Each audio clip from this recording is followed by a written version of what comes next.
आणि बऱ्याच आणखीन शेतकऱ्याचे मला फोन देखील आले की 2026ला म्हणजे दुष्काळ पडणार आहे का. आता परत एकदा सांगतो, प्रत्येक वेळेस सांगणार आहे, 2026ला दुष्काळ वगैरे काही पडणार नाही. फक्त थोडा पाऊस कमी राहील. म्हणजे दरवर्षी जसा पाऊस पडतो जेमतेम सरासरी तितकाच पाऊस पडणार आहे. पिकं चांगले येणार आहेत, म्हणून हे सर्व शेतकऱ्यासाठी आनंदाची बातमी. आणि त्याच्यानंतर काय होणार आहे, परतीचा पाऊस काय होणार आहे शेवटी मग 2026मध्ये परतीचा पाऊस काय होणार आहे. अहिल्यानगर जिल्हा, लातूर जिल्हा, सोलापूर जिल्हा, सांगली जिल्हा, पुणे जिल्हा, त्याच्यानंतर लातूर, बीड ह्या पट्ट्यामध्ये परतीचा पाऊस पुन्हा मराठवाड्यामध्ये चांगला पडणार आहे. त्याच्यामध्ये बरेच मग तळ्याची सरासरी लेवल होऊन जाईल, म्हणून हे लक्षात आहे.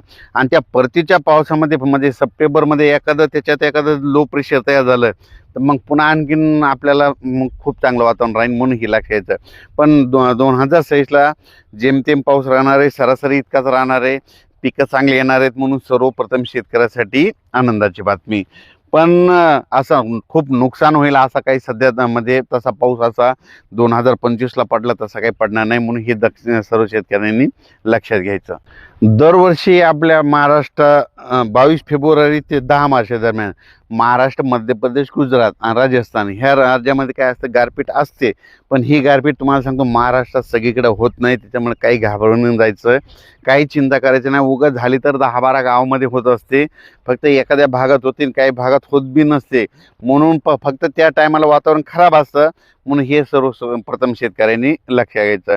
मध्य प्रदेश, उत्तर प्रदेश, राजस्थान, गुजरात तिकडल्या त्या भागामध्ये दरवर्षी 22 फेब्रुवारीच्या शेवटचा आठवडा आणि मार्चच्या पहिला आठवडा त्या पट्ट्यामध्ये दरवर्षी होत आहे. म्हणून त्याचा असर आपण महाराष्ट्रामध्ये त्याच्या बाजूला आहेत, म्हणून आपल्या महाराष्ट्राला त्याचा असर होतोय. आपल्याकडे कशामुळे होतोय, नेमकं फेब्रुवारीच्या शेवटच्या आठवड्यात ऊन तापते, मार्चच्या शेवटच्या आठवड्यात ऊन तापतंय.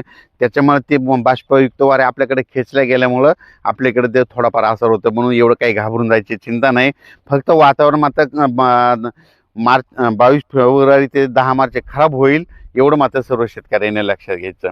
म्हणून आपण आपला कांदेवाल्यासाठी म्हणजे कांदा काढणीस आलेला असेल तर तुम्ही आता सध्या काढू शकता. सध्या तरी म्हणजे कसलं पावसाची भीती नाही, कशाचीच भीती नाही, काही चिंता करायची गरज नाही. तुम्ही काढू शकता, तंबाखू काढू शकता, हरभरे काढू शकता, गहू देखील काढू शकता.